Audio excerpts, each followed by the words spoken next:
배웠던 거 한번 기억하면서 보세요.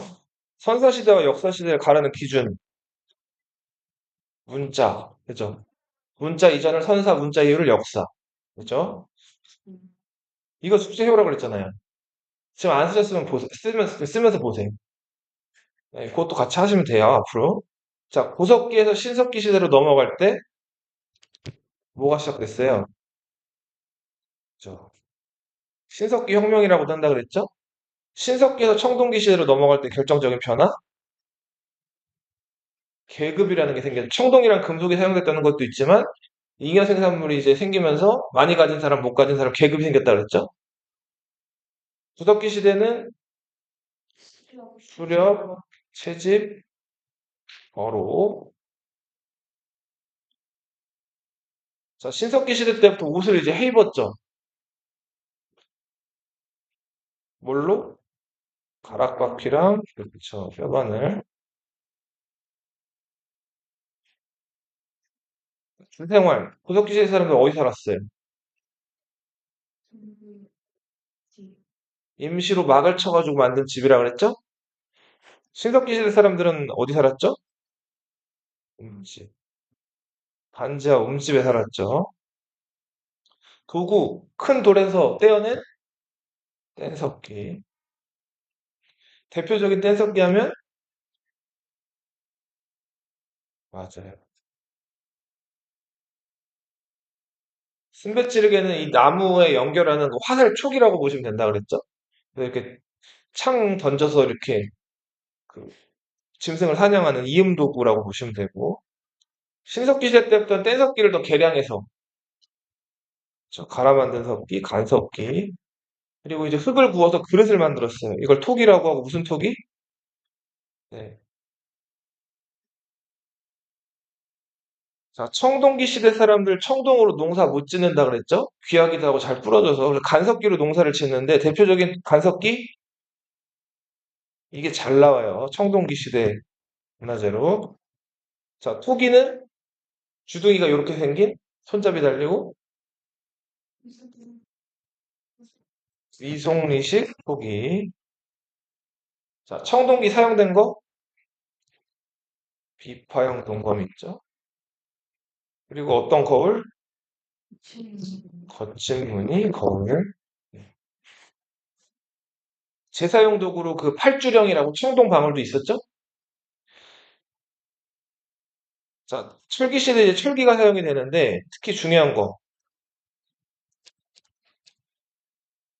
생산량이 어떻게 됐을까 이전보다 많이 늘어졌겠죠. 늘어났겠죠. 중국과의 교류를 알려주는 유물. 여기서 알 수 있는 건 뭘 썼다? 글자로 한자를 썼다는 걸 알 수가 있죠. 철기 시대에 사용된 청동기, 가늘쇠, 비파형 동검이 이렇게 뚱뚱했잖아요. 세형 동검은 가늘죠. 이거는 중국에서 발견이 돼야 안 돼요. 한반도에서만 발견된다 그랬죠. 한반도 독자적 청동기 문화라고 했어요. 자, 유적하면은 요거 구석기 유적 요거 문제에서 봤죠. 공주 석장리랑 연천 전국리 그 주한미군 브렉부엔이 그 주먹도끼 발견했다는 거 나와 있잖아요. 기출 문제. 이거 꼭 알아두세요. 암사동 신석기 선사유적지 움집 있습니다. 가면은 그리고 검단리 유적. 자, 요 검단리 유적의 그 적들을 방어하기 위해서 둥글게 만들어 놓은 환호 이런 것들 기출에 나와 있죠.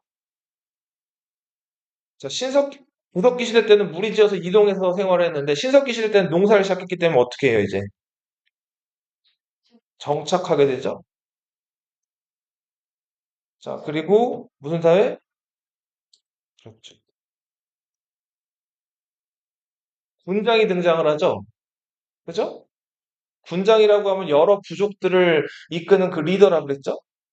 근데 이 군장은 아직 왕이라고 불릴 정도로 권력이 강하진 않아요. 예. 그러나 다만 여러 그냥 부족을 대표하는 그 우두머리다. 우리 대표적인 군장 국가 저번 시간에 배웠던 옥, 옥, 옥저. 그리고 예. 왕을 그 배출하는 단계까지는 못 갔고 연맹왕국 단계까지 발전은 못했고 그 군장국가 단계에서 망한 나라가 옥저랑 동해가 있어. 혹시 기억나나? 옥저 동해에서 군장을 뭐라고 했죠? 읍, 읍군, 삼로 이렇게 불렀죠. 그거 기억하셔야 돼요. 네. 또 볼 거예요. 그리고 군장의 어떤 권위를 나타내주는 무덤, 종교, 신석기 시대부터 무당, 태양, 바다, 애니미즈, 동물, 고모랑이 이런 것들이 등장을 했다. 고조선 널리 인간을 이롭게 해라 홍익 인가 재정 일치였다는 거 알 수 있는 거. 환웅과 웅녀의 아들이 당군 왕검이었죠. 당군은 뭘 뜻한다 그랬어요? 무당, 제사를 지내는 사람이죠. 왕검은 임금님을 뜻한다 그랬죠. 임금님은 정치를 담당하죠. 자, 그러니까 지금 최고 지배자가 무당 역할도 하면서 임금 역할도 같이 하는 거죠. 여기서 알 수 있는 거는 제사와 정치가 하나로 돼 있다는 거. 고조선 이런 나라였다. 자, 기원전 5세기경부터 점점 중국이랑 교류하면서 철기를 사용하면서 청동기 국가에서 철기를 사용하면서 더욱더 강력해진다. 세력 범위를 알려주는 유물, 비파형 동검과 그렇죠. 좋아요. 진안 교체기에 막 중국이 어지러운 시기에 위만이라는 사람이 중국으로부터 고조선으로 넘어오죠. 자, 빨리 와. 조심히 해도 돼. 세용밖에 안. 빨리 들어와. 자, 그러면서 위만이 준왕을 몰아냈죠. 준왕을 몰아내고 스스로 왕이 됐죠. 근데 위만이 혼자 들어온 게 아니라, 그쵸. 네. 뭘 또 가지고 들어왔어요. 그죠. 철기 문화를 잘 사용하는 방법들을 가지고 들어온 거죠. 철기 문화의 무슨 수용? 네, 수용. 그러니까 이거 지금 저번 시간 내용 한번 쭉 기억해 보라고 하고 있는 거예요. 자, 그 고조선에는 범금 8조가 있었죠? 사람 죽인 자는 죽인다. 남에게 상처를 입힌 자는 곡물로 배상한다. 남의 물건을 훔친 자는 재산을 몰수해서 노비로 삼고 속죄받으려면 50만 전을 갚아야 된다. 고조선은 한나라 공격으로 멸망했죠? 그렇죠? 그리고 나서 한나라가 그냥 가지 않고 고조선 지역에다가 네 개의 그 뭐라고 하죠? 군을 펼치하죠. 그죠? 자, 이 네 개의 군 중에서 우리 제일 중요했던 군은 뭐예요? 낙랑군이죠. 이 낙랑군은 어디에 있었다 그랬어요? 북한 수도? 평양에 있었다 그랬죠? 이 낙랑군은 꼭 알아두셔야 돼요. 이 중국인들이 한국을 지배하는 과정에서 이제 한국인들이 이게 싫었겠죠? 저항을 했단 말이에요. 자, 그 과정에서 여러 나라들이 등장하는데 제일 위에 있었던 나라가 부여, 송화강 유역이 있었고요. 그리고 부여에서 쫓겨내려온 주몽이 세운 나라가 고구려, 함경도 동해안 쪽 강원도 산골짜기에 있었던 옥저와 동해가 있었죠. 그리고 자, 이 한반도 남쪽에는 그 지역을 한이라고 불렀단 말이에요. 지금 우리 한국이라고 하잖아요. 세 개의 한이 있었죠. 마한, 변한, 진한. 자, 부여랑 고구려는 왕이 있었죠. 금와 왕, 동명왕 이렇게 왕이 있었죠. 그리고 그 마가, 우가, 구가, 저가가 다스리는 수출도가 있었고 왕이 다스리는 부족이 있어가지고 총 몇 부족 연맹체였어요? 네, 다섯 부족이 연맹한 오부족 연맹체. 고구려도 계루부, 소노부, 전로부, 수노부, 관노부 해가지고 다섯 부족이 있었다 그랬죠? 여기서 노나 나가 시냇물을 의미한다 그랬죠? 시냇가를 경계로 다섯 부족이 있었다. 자, 그리고 그들이 마가, 우가, 구가, 저가가 다스렸던 땅이 뭐라고요? 화출도. 이게 부여 얘기예요. 요거 나오면 바로 그냥 부여로 들어가시면 돼요. 고구려는 이제 대가, 상가, 고추가, 가라고 하는 게 임금님을 또 뜻한다 그랬죠? 족장, 임금님, 우두머리를 뜻해요. 자, 고구려에서는 남자가 장인어른 집에 가죠. 자, 이런 결혼 풍습을 뭐라고 불러요? 장가 간다라고도 하고 서옥제라고 하죠. 사위를 데려온다 그래서 무슨 제라고 한다 그랬어요? 대리사위제라고 한다 그랬죠. 그렇죠. 그리고 형이 죽으면 동생이 형의 부인이랑 결혼하는 거예요. 네, 이런 것들이 있었죠. 자, 옥저에서는 여자가 남자 집으로 오는 거죠. 시집 가는 거죠. 자, 미리 며느리가 될 사람을 데리고 오는 거예요. 미인며느리제. 미리란 뜻이라 그랬죠? 자, 동해라는 나라는 이 강원도 숨골짜기에 이제 있었던 나라인데, 그, 산 너머에 있는 다른 부족 사람들이랑 결혼을 했어요. 이거를 족외혼이라고 불렀고, 만약에 그 산이나 강을 경계로 있는 부족 간의 경계를 침범하면 노비나 소나 말로 갚아야 돼요. 이거를 뭐라고 했죠? 두 글자로? 예. 동해 책화도 자주 나와요. 자, 사마는 마한의 54개 소국, 조그만 54개 소국이 있었는데 그 중에서 이제 나머지 나라들을 누르고 성장한 고대 국가가 백제, 변환의 12개 소국 중에서 살아남은 나라가 가야라는 나라죠. 진안의 12개 소국 중에 사로국이 성장한 나라가 자, 사마는 임금님, 그러니까 정치를 담당하는 신지나 읍차가 있었고 또 종교를 담당하는 그 천군이라는 무당이 있었어요. 자, 도둑이 소도라는 곳, 그러니까 천군이 다스리는 그 소도라는 곳으로 도망가면 잡을 수가 없어요. 여기서 알 수 있는 건 제사와 정치가 분리돼 있다는 거. 고조선이랑 다르죠? 제천 행사 12월에 맞아요. 부여. 이거 해석하면 어떻게 된다 그랬죠? 영이 무슨 영자라 그랬어? 환영한 맞이하는 거죠. 고는 맞아요. 오, 잘 기억해서 북을 둥둥둥둥 치면서 사냥감을 환영하는 거라 그랬죠. 그래서 그 12월에 겨울잠 자러 들어가기 전인 동물들 사냥하기 위해서 하는 제천 행사라 그랬어요. 부여에서 하는 거예요. 추운 부여에서. 자, 고구려는 10월에 동맹이라는 행사를 했죠. 고구려는 동쪽을 신성시한다 그랬죠.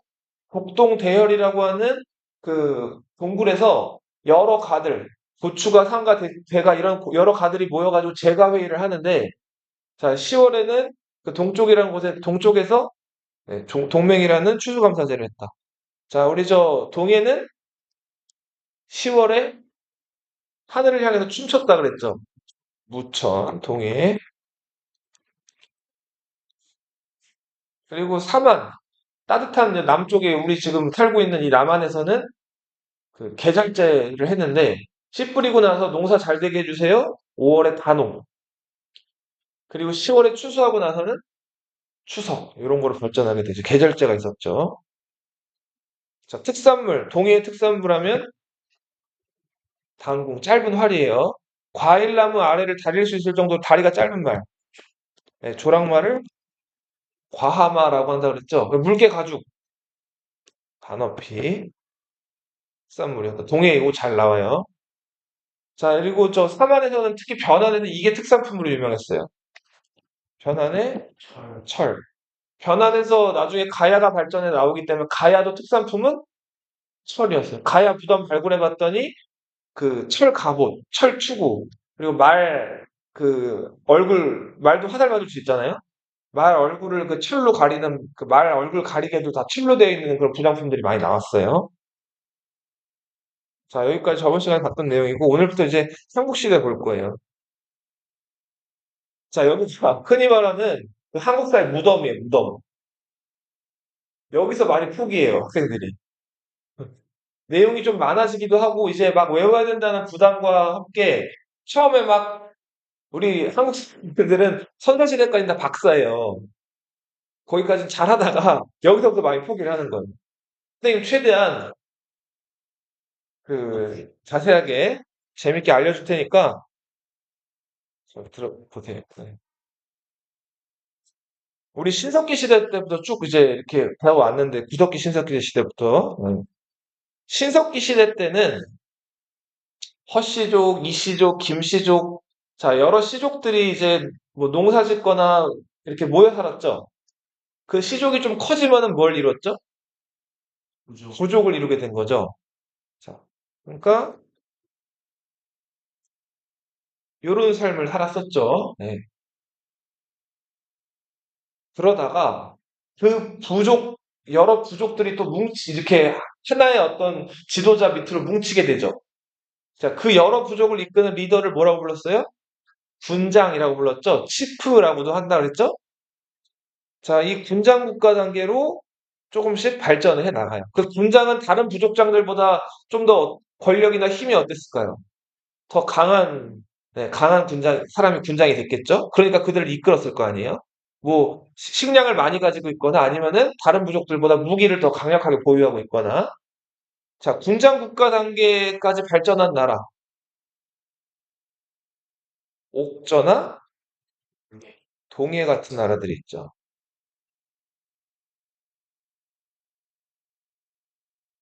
자, 군장 국가 단계에서 그 군장 부족의 권한이 더 커져요. 그러면서 다른 부족으로부터 특별한 칭호로 불리게 돼요. 중국에서 온 임금을 나타내는 칭호 한 글자. 왕이죠, 왕. 그냥 부족장 하고 대족장 혹은 뭐 읍군, 삼로, 뭐 군장 이렇게 불리다가 이제는 그러니까 지금으로는 미국이 제일 최강대국이죠. 근데 이 시대 때는 어느 나라가 최강대국이에요? 중국이죠. 그 중국의 최고 지도자. 그 지금도 우리 최고 지도자를 대통령이라고 하잖아요. 그렇죠. 미국에서 대통령 하잖아요. 그다 가지고 온 거란 말이에요. 자, 그래서 중국의 최고 지도자를 나타내는 왕이라는 표현을 맞죠. 그거는 이제 중국에는 진시 황제에서 황제라는 표현이 있는데 중국보다는 그래도 한국 국가가 하나 자기들이 일부러 낮추고 들어가죠. 중국이랑 교류하려면은 뭘 숙이고 들어가야 되니까. 황제 아래 한 글자 왕이 있죠. 이제 군장에서 왕이라는 칭호를 그 군장이 쓰게 되는 연맹 왕국 단계로 발전을 하게 돼요.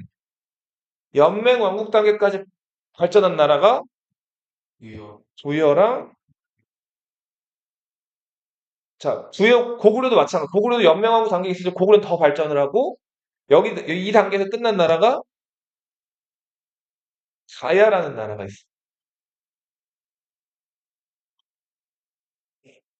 자, 근데 연맹 왕국 단계의 특징은 부여의 예를 하나 들어보면은 부여에서는 전쟁에서 지거나 혹은 가뭄이나 흉년이 들어요. 농사가 잘 안 돼요. 그러면은 왕을 어떻게 했을까요? 왕을 교체해. 다른 부족에서 그 왕을 끌어내리고 왕을 선출한단 말이에요. 자, 가뭄이나 그러니까 전쟁에서 지거나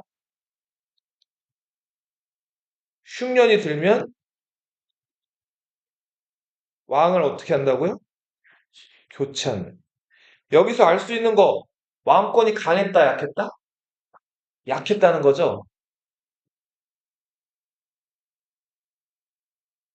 자, 그런데 그런 연맹왕국 단계, 아직 왕권이 좀 약하던 단계에서 그 한 왕을 내는 부족이 다른 부족들을 이제 다른 그 부족들을 누르기 시작하고 점점 더 이제 그 권력이 강해지면서 다른 부족들을 어떤 그 이렇게 인정을 하는 게 아니라 자기 신하나 부하로 끌어들이는 거예요.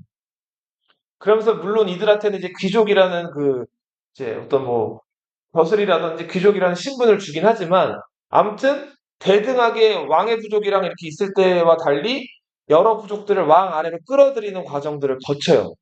자, 이렇게 되면서부터 아주 왕권이 강력해지는 이제 오늘 배울 네, 고대 국가로 발전을 하게 되는 거죠. 이 고대 국가로 성장한 나라들, 세 나라가 있어요. 어디, 어디, 어디. 그쵸. 고구려 백제 신라. 예. 삼국통일한 건 신라니까 신라를 보통 이제 먼저 얘기를 하기도 하는데 네, 이런 나라들이 있죠. 이 고대 국가의 특징 여기 아래 써 있는데 일단은 왕권이 아주 강화되는 모습을 보여요. 왕의 권력이 강화됐다는 거예요. 어떤 형식으로 강화가 되냐면 왕이 보통 요 연맹왕국 단계에서는 아까도 얘기했지만 막 뭔가 잘못하면 교체될 수도 있다 그랬죠.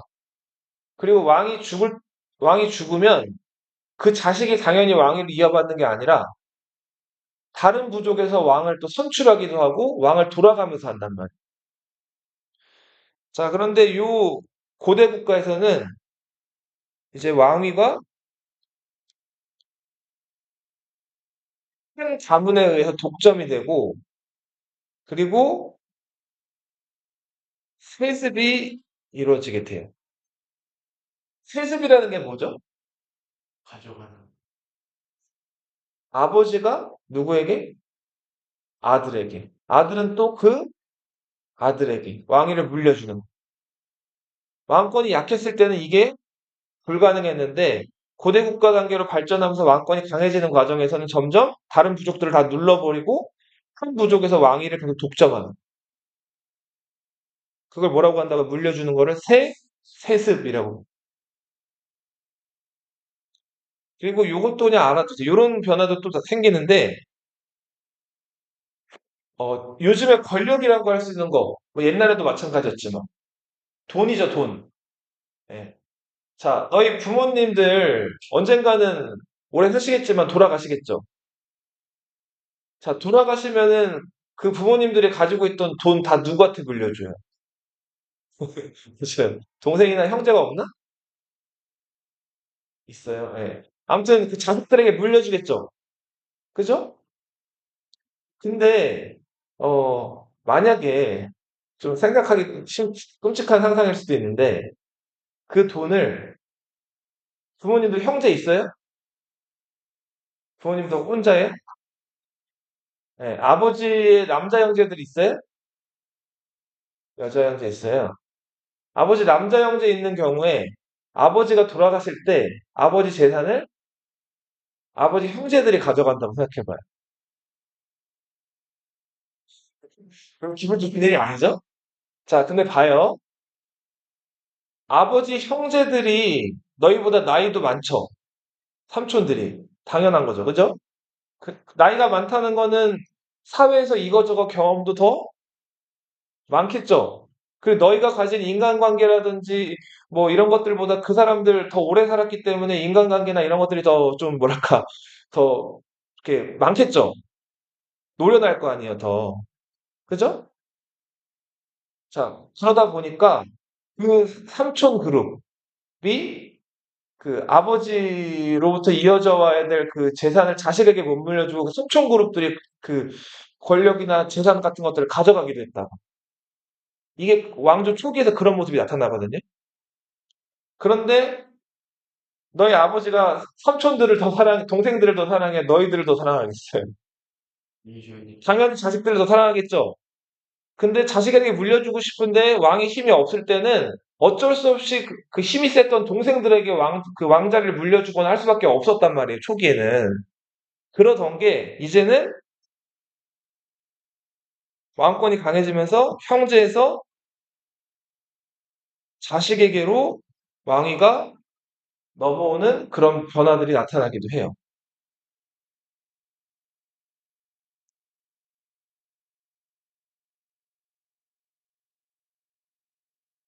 자, 각 부족마다 자기들이 쓰는 법들이 다 있었어요. 자, 그런데 그 법을, 어, 왕의 부족에서 이 법 믿어 하고 딱 하나 법을 딱 만든 다음에 그 법을 다 따르게 했단 말이에요. 자, 왕의 법. 이거를 율령이라고 불러요. 율령은 정확하게 얘기하면 이 율은 형벌을 뜻해요. 잘못했을 때 혼내주는 거 있죠? 네. 자, 령은 뭘까요, 령? 령은 다스리기 위한 거예요. 행정법이에요. 그러니까 율령은 한 글자로 얘기하면 법이라고 보시면 돼요. 각 부족이 서로 저마다 자기들이 그 운영하는 법이 있는데 그 법보다 위에 왕의 부족에서 운영하는 하나의 법을 딱 만든 거예요. 자, 이 법을 지키지 않으면 이제 위법이 되는 거죠? 자, 요거를 율령이라고 하는데 왕권이 강화되는 과정에서 이 율령이 그거가 돼요. 반포는 무슨 뜻인지 혹시 아나요? 이걸 요즘에 이제 공포라고도 하는데 테러 무서운 게 아니라 공포 반포는 뭐냐면 법을 왕이나 귀족들이 만들었어요. 자, 만들어 놨으면 이거를 왕이랑 귀족만 알죠. 백성들은 이걸 알아요, 몰라요? 모르죠. 그러니까 이걸 백성들이 알게끔 어딘가 게시판이나 이런 데 붙여놓거나 알려야겠죠. 지금은 인터넷이 있지만 그 당시에 그게 없었을 거 아니에요. 자, 이런 것들을 나라에서 알리는 행위들, 이런 거를 반포, 공포라고 불러요. 법을 만들었으면 사람들이 알게끔 이렇게 어딘가 이렇게 알려주는 행위들을 반포, 공포라고 한다. 자, 마가, 우가, 구가, 저가. 아마 말을 숭배하는 부족, 소를 숭배하는 부족, 개를 숭배하는 부족, 돼지를 숭배하는 부족이라고 추측된다 그랬죠?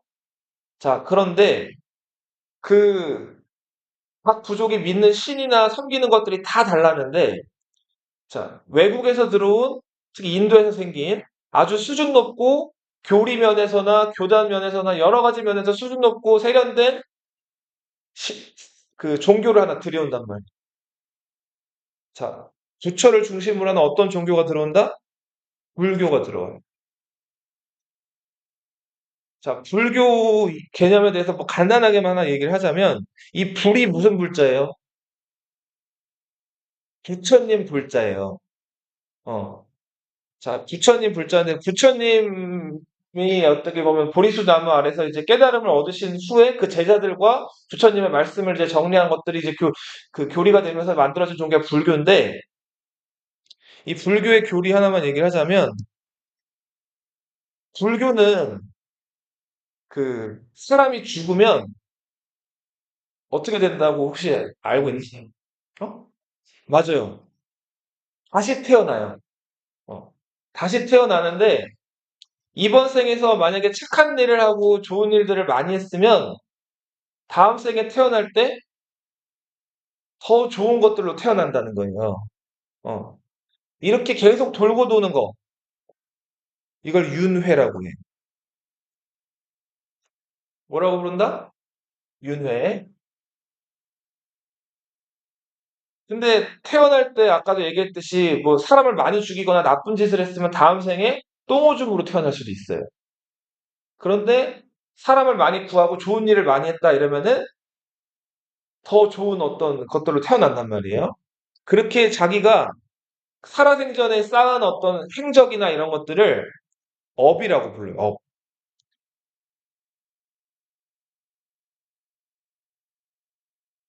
이런 걸 이제 업에 관련된 이야기에서 업설 이렇게 부르는데 자, 그래서 아까도 얘기했듯이 많은 좋은 업을 쌓았어요.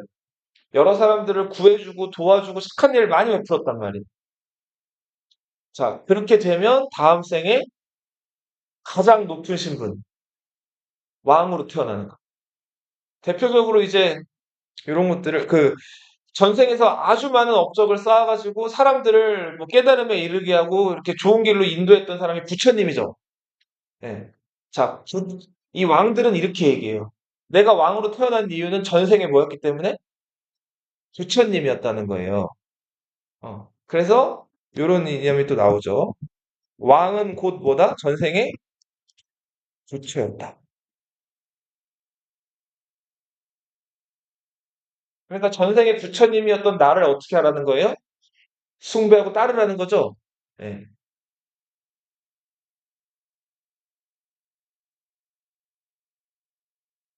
자, 근데 갑자기 여기서 교회나 성당 다니는 사람 있어요? 예. 자, 교회 열심히 다니는 사람한테 갑자기 절 다니라 그러면 다니겠어요? 다니지 않겠죠, 그죠? 자, 갑자기 자기 믿는 종교 있는데 다른 거 믿으라 그러면 사람이 믿어요? 안 믿잖아요. 자, 불교가 처음 들어왔을 때 각 부족에서 불교를 받아들이려고 했을까요? 안 받아들이려고 한단 말이에요. 그리고 왕이 무슨 부처야 하고 거부를 했겠죠. 자, 그런데 결국은 왕의 권력이 강해지고 왕의 부족의 힘이 강해지면서 이거를 강제로 믿게끔 그쵸 강요를 하고 이렇게 만들게 바꾸게 된 거예요. 근데 그 과정에서 귀족들이 저항을 하는데 우리 저 신라 같은 경우는 이차돈이라는 사람 들어봤어요? 불교 수용 과정에서 이제 뭐, 그 나중에 또 얘기를 할 건데, 아무튼, 불교 수용 과정에서 처음부터 다 오케이 한 거는 아니었다. 반발이 있었다는 거. 자, 이렇게 강력해진 왕권을 바탕으로 내부적으로 안에가 탄탄해졌으니까 주변 지역들을 정복하러 가기가 더 수월했겠죠? 자, 그래서 하나로 통일이 돼서 주변 지역을 공격해 들어가는 거. 영토를 확장하는데, 우리 역대에서는 이런 시기들을 보통 전성기라고 부르죠. 네. 우리 고구려에서 영토 확장한 유명한 왕 누가 있어요? 광개토 대왕. 네. 백제는 혹시? 근초부왕이 있죠. 신라는? 진흥왕이 있죠. 그죠? 무열왕이나 문왕은 이제 삼국을 통일한 왕이니까 그 왕도 어떻게 보면 전성기를 이끌었다고 볼 수가 있는데, 이제 신라에서 보통 신라를 떨치게끔 만든 왕은 진흥왕. 네, 배울 거예요. 자, 이렇게 해서 이 고대 국가로 발전한 나라들, 삼국 고구려 백제 신라 역사를 볼 거예요. 근데 고구려 백제 신라라고 해서 처음부터 다 이렇게 강력한 고대 국가는 아니었던 거예요. 다 2단계에서 시작을 한 거예요. 그래서 이렇게 여기서 차츰차츰 발전을 해온 거라고. 고구려 보세요. 자, 고구려는 주몽이 부여에서 내려와가지고 건국을 한 나라가 고구려죠? 그죠? 처음에 수도로 삼았던 곳이 어디예요? 졸, 졸본이었죠. 그죠? 고구려 첫 수도 어디라고요? 졸본. 그리고 혹시 기억나나? 고려가 뭐라 그랬죠? 고는 왕성이었죠. 고주몽이었잖아요. 구려는 성이라 그랬죠. 성. 성은 성인데 어떤 성? 산성이라 그랬죠. 그죠? 자, 고구려는 적이 쳐들어오면 어디로 들어간다? 산성으로 들어간단 말이에요. 그 졸본으로 추정되는 그 산성이 오녀산성이라는 산성이에요. 오녀산성 그림을 주고 이거 고구려 문제를 물어보는 문제가 나오기도 했었거든요. 알아두세요. 자, 그러다가 그 이제 동명왕이 이제 왕노릇을 하고 있는데 주몽이 부여에 있을 때 어, 결혼을 했단 말이에요. 예씨라는 여자랑 결혼을 해서 거기서 아이를 하나 낳아요. 자, 그리고 너무 이제 다급해가지고 그 아이랑 부인을 못 데리고 고구려로 혼자 내려온 거예요. 혼자는 아니고 자기 딸은 오이 말이 확보라는 사람 장군들이랑 같이 내려왔는데 아무튼 부인이랑 자식을 못 데리고 왔어요. 그리고 주몽은 내려온 다음에 그 졸본 지역에 살고 있는 소선호라는 여자와 결혼해서 뭐 비류와 온조라는 아들을 새로 낳죠. 자, 근데 부여에서 아버지 없이 살고 있던 유리가 뭐 이거 삼국사기 얘기를 좀 하면 그 어느 날 아버지 닮아서 그런지 얘가 뭘 맞추는 걸 잘했나 봐요. 던져가지고. 자, 그 우물가에서 그 항아리에다가 물을 이렇게 깃고 있던 아줌마가 있었는데, 자, 유리가 뭔가 이렇게 새총이었던 것 같아요. 뭘 이렇게 쏴가지고 그 항아리를 맞췄어요. 자, 그러니까 어떻게 됐을까요? 항아리가 깨졌겠죠? 물 막 다 엎어졌겠죠? 자, 그랬더니 그 아주머니가 유리에게 남긴 말, 에이, 애비 없는 자식아. 자, 이런 식으로 소위 말하는 패드립을 날렸죠. 자, 그랬더니 유리가 그때 막 너무 화가 나고 슬퍼가지고 엄마 예시 부인을 찾아갔어요. 우리 아빠 어딨어요? 나 아빠 있는데 가고 싶어요. 그랬더니 예시 부인이 평소에 얘기를 안 하다가 너희 아버지는 지금 고구려로 내려가셔서 왕이 됐다 얘기를 해줬죠. 자, 그래서 이 유리는 이제 아버지를 만나러 가야겠는데 이미 그 갓난아기 때 아버지가 떠났기 때문에 자기 얼굴을 모르잖아요. 그래서 주몽이 그 부여에 남은 자기 자식과 부인에게 징표를 남겼죠. 그죠? 자, 그 부러진 칼을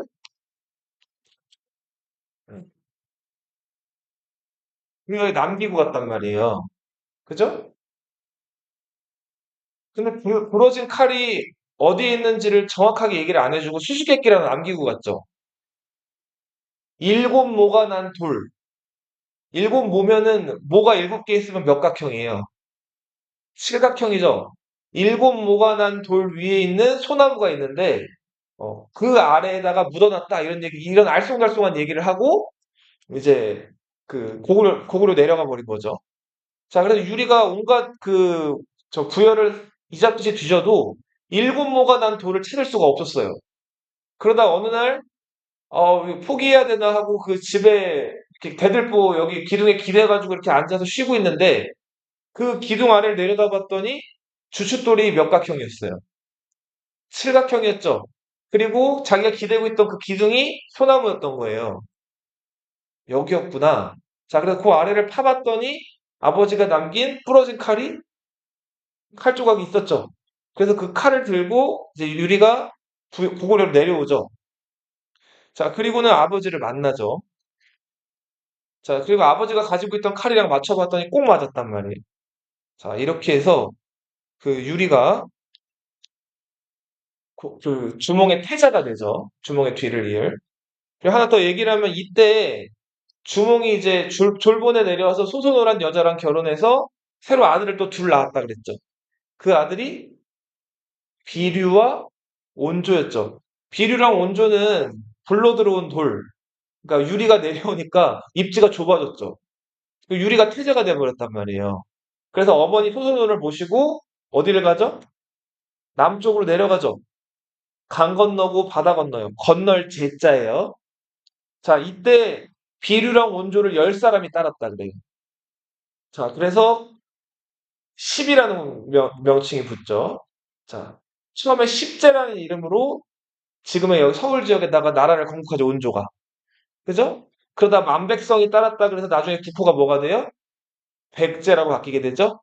그건 이제 백제 얘기할 때 더 볼 거고, 유리는 아무튼 이렇게 해서 아버지 뒤를 이어가지고 왕이 됐어요. 자, 그 유리가 이제 임금 노릇을 하고 있는데 제사에 쓸 돼지가 도망가요. 너희 돼지 느릴 것 같아요? 빠를 것 같아요? 돼지 엄청 빨라요. 자, 그래서 유리가 사람을 시켜가지고 돼지를 잡아오라 그랬는데 돼지가 도망가다가 어느 공간에 딱 이르렀는데 그 곳에 살던 사람이 돼지를 잘 보관해주고 있었어요. 자, 근데 거길 가봤더니 땅이 너무나 기름져요. 농사도 잘 될 땅이란 말이에요. 방어하기도 좋은 땅이에요. 그래서 유리가 여기를 와보고 나서 수도를 이쪽으로 옮겨야겠다 결정을 했고 수도를 옮겨요. 자, 그래서 수도가 한번 옮겨지게 되는데 수도 옮기는 건 천도라고 하죠? 졸본에서 수도를 어디로 옮기게 된다? 국내성으로 옮기게 된다.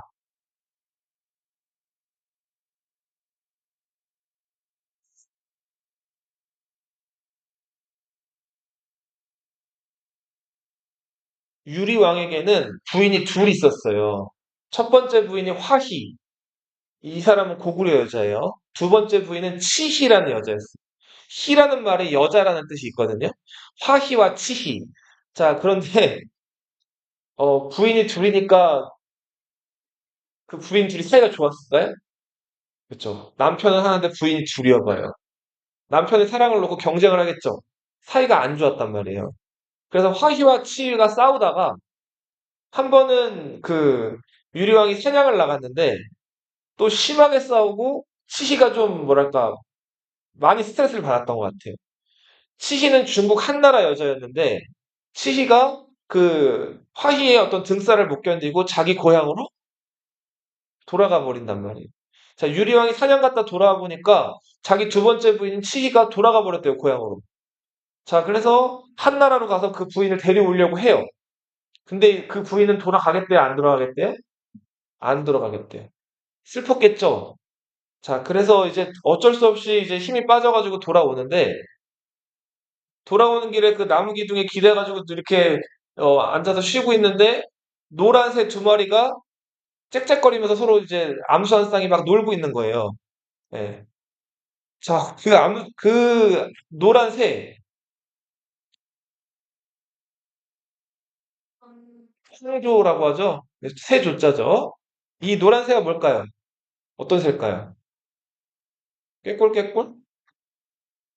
꾀꼬리, 그죠? 꾀꼬리 두 마리가 놀고 있는 걸 보고, 자, 유리왕이, 아, 저 꾀꼬리는 정답게 잘 놀고 있는데, 나는 지금 내 짝이 지금 짝을 잃어가지고 너무 슬프다. 라는 심경을 황조가라는 시를 지어가지고 노래 부르죠.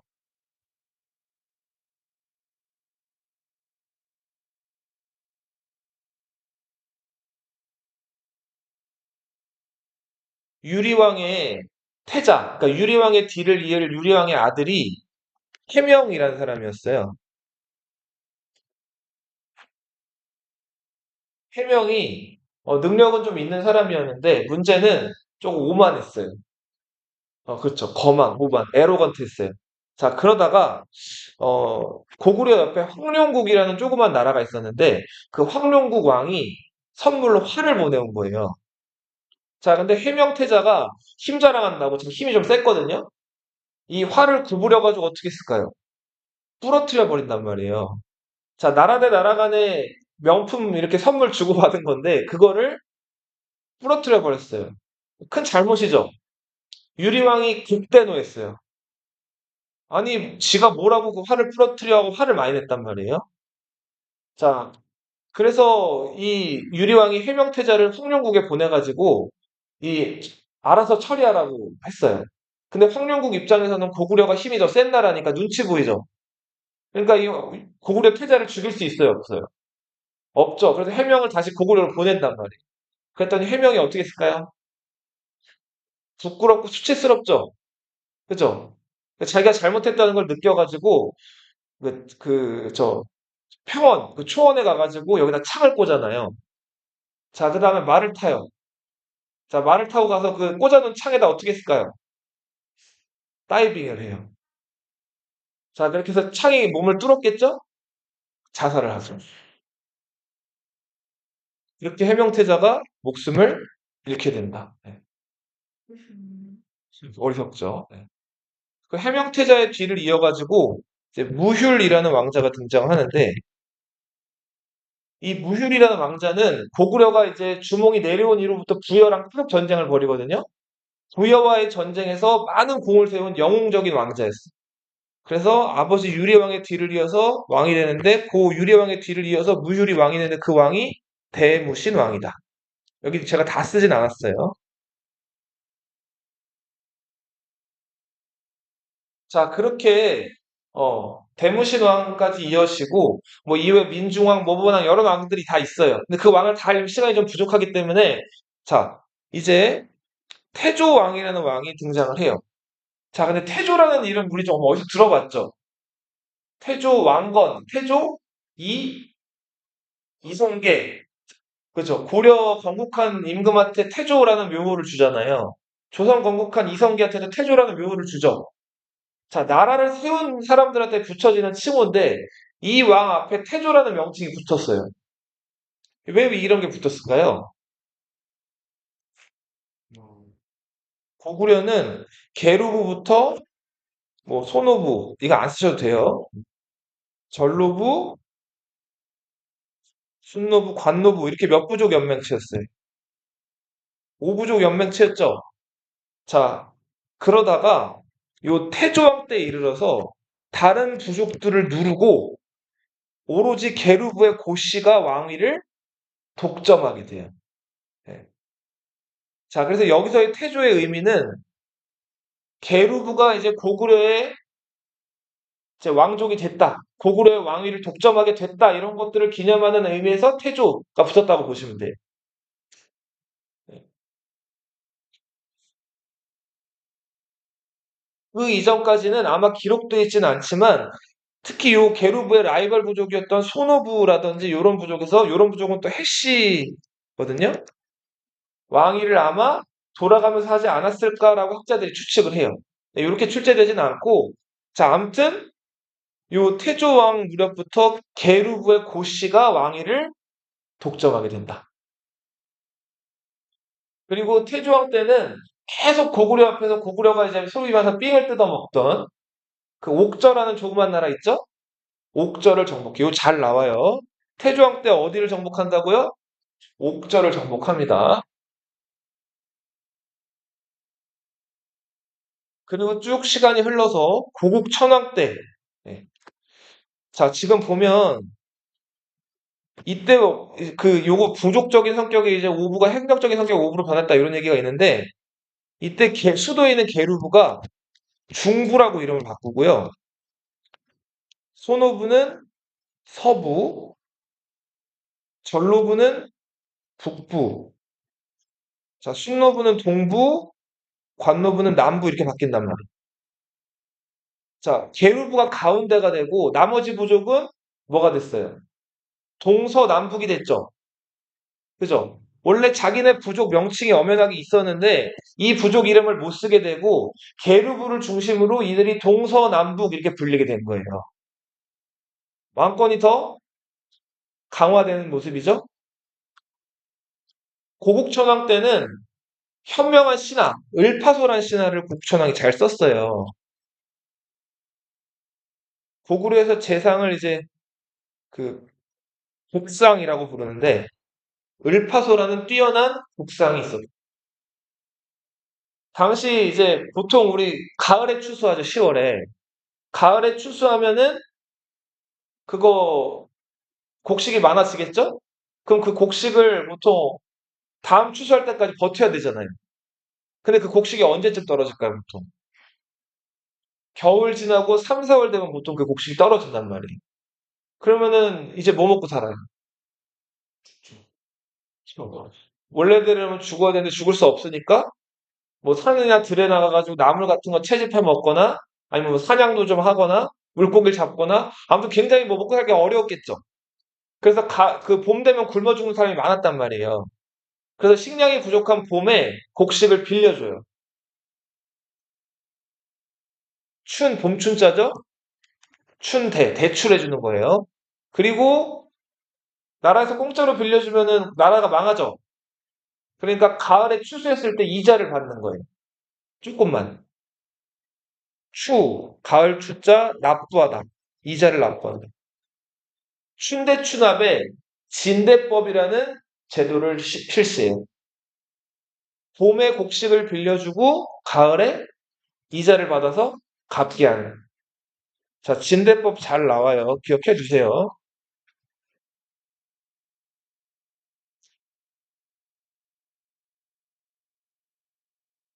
고국천왕 부인이 우씨왕후라는 여인이었다. 저번 시간에 얘기했죠?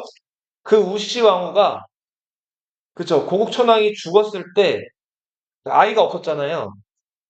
맞아요. 먼저 발기를 찾아갔다 그랬죠. 근데 발기가 문전박대했죠. 그랬더니 누굴 찾아갔어요? 그 동생. 연우를 찾아갔죠. 자, 연우는 어떻게 했어요? 당기고 고기 대접했죠. 그럼 손 썰어가지고 피나니까 이거 네. 그죠. 그런 장면이 나왔죠. 자, 그렇게 해서 고국천왕의 왕자리를 누가 이어받았어요? 산상왕이 이어받죠. 자, 이 산상왕은 형이 죽으니까 동생이었던 연우가 형수랑 결혼한 거죠.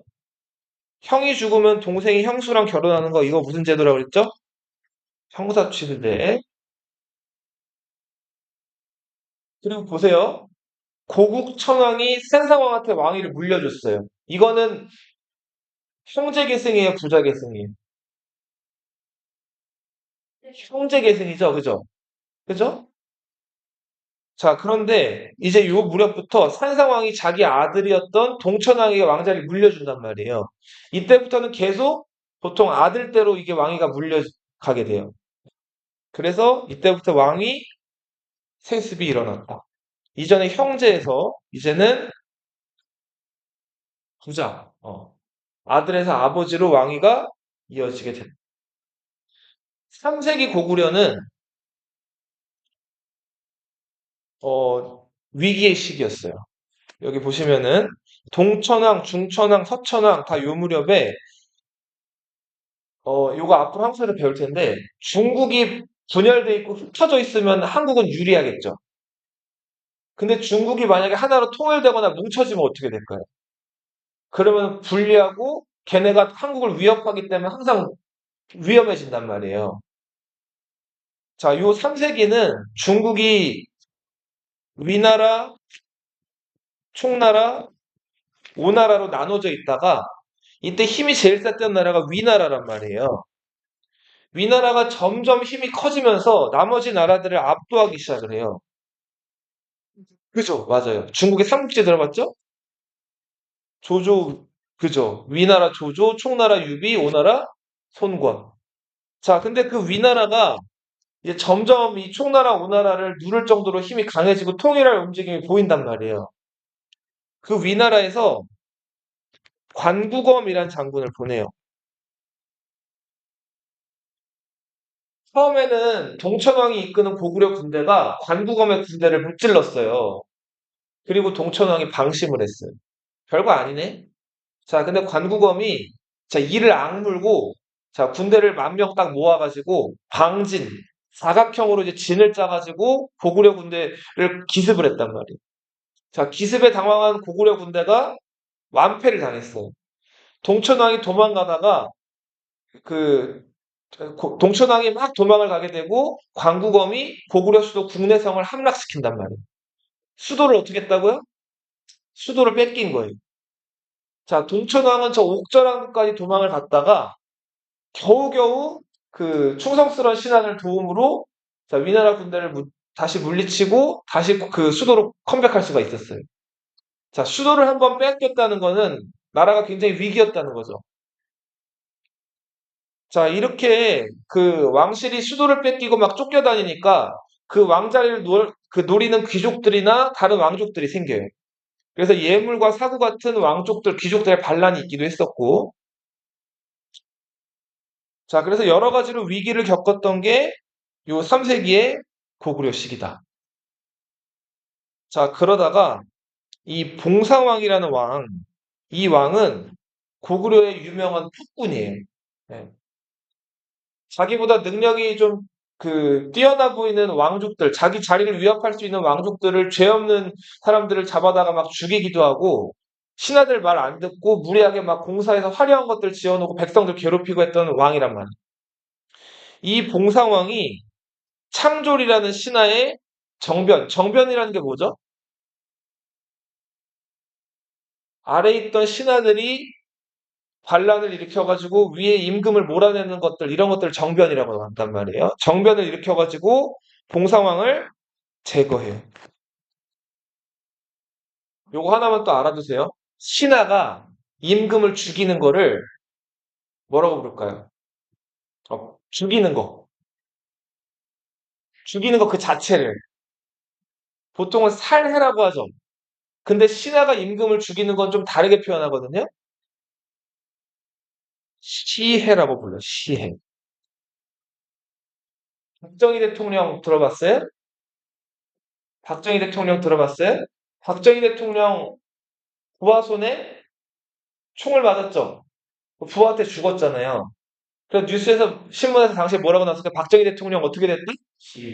피해됐다 이렇게 나와. 자, 창조리가 봉상왕을 시해한 다음에 고구려 새로운 왕족을 왕으로 하나 올려요. 근데 이 왕자는 이 봉상왕의 조카였는데 이 봉상왕이 자기를 죽일까봐 신분을 숨기고 평민으로 이제 살고 있었던 아이였단 말이에요. 이 아이가 궁 밖으로 나와가지고 이제 살려다 보니까 돈이 필요하죠. 그래서 알바를 했어요. 자, 어떤 알바를 하냐면, 처음에 어떤 알바를 했냐면, 여름에 개구리 울죠. 자, 너희 밤에 연못가나 이런 데서 개구리 우는 거 들어본 적 있어요? 개구리 우는 거 시끄럽단 말이에요. 근데 밤에 자려고 하는데 그 귀족들 집에 개구리가 개굴개굴 계속 울면 시끄러울 거 아니에요.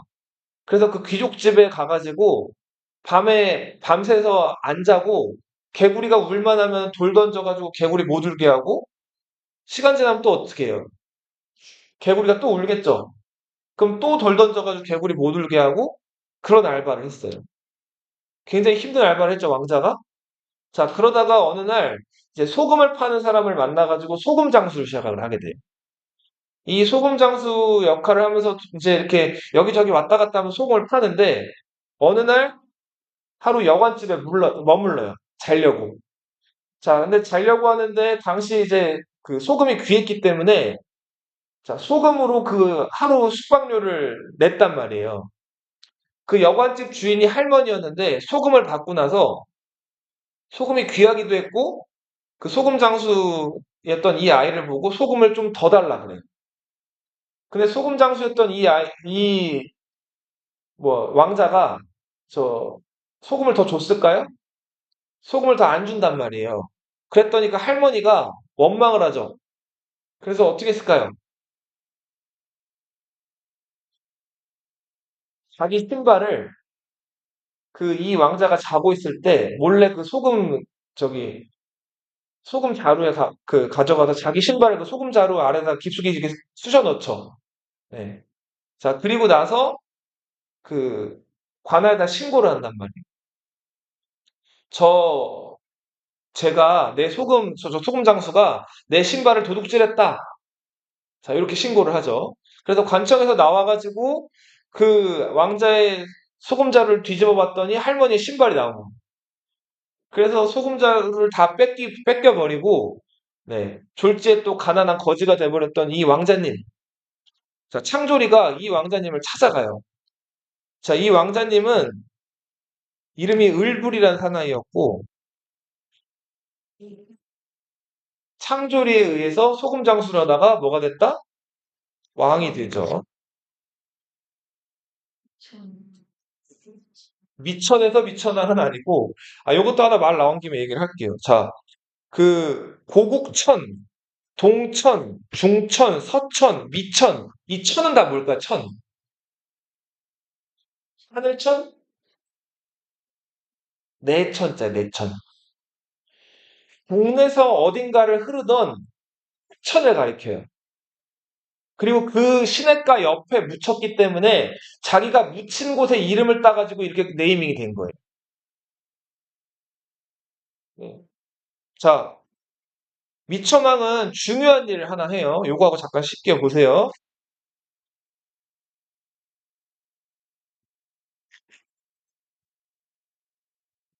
고구려라는 나라가 있었고, 백제가 있고요. 신라라는 나라가 있고, 가운데 가야라는 나라가 있었죠.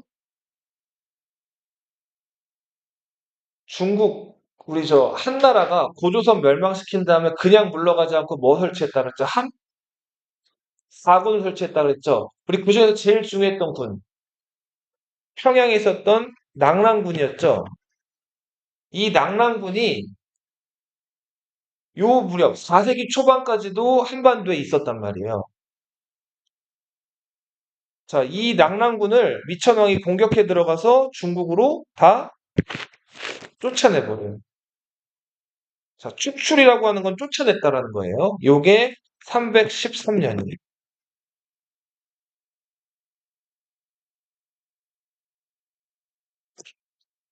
자, 낙랑을 쫓아냈다. 기원전 108년에 낙랑군이 만들어졌거든요. 고조선 멸망한 다음에. 그러면 이 중국 사람들은 몇 년 동안 이 한반도를 지배한 거예요? 기원전 108년부터 기원 후 313년이. 그럼 몇 년이에요? 그쵸. 421년, 400년 동안을 중국인들이 한국을 지배하고 있었던 거예요. 근데 이걸 마침내 미천왕이 다 뭐라는 거예요. 그러면서 나타난 중요한 변화.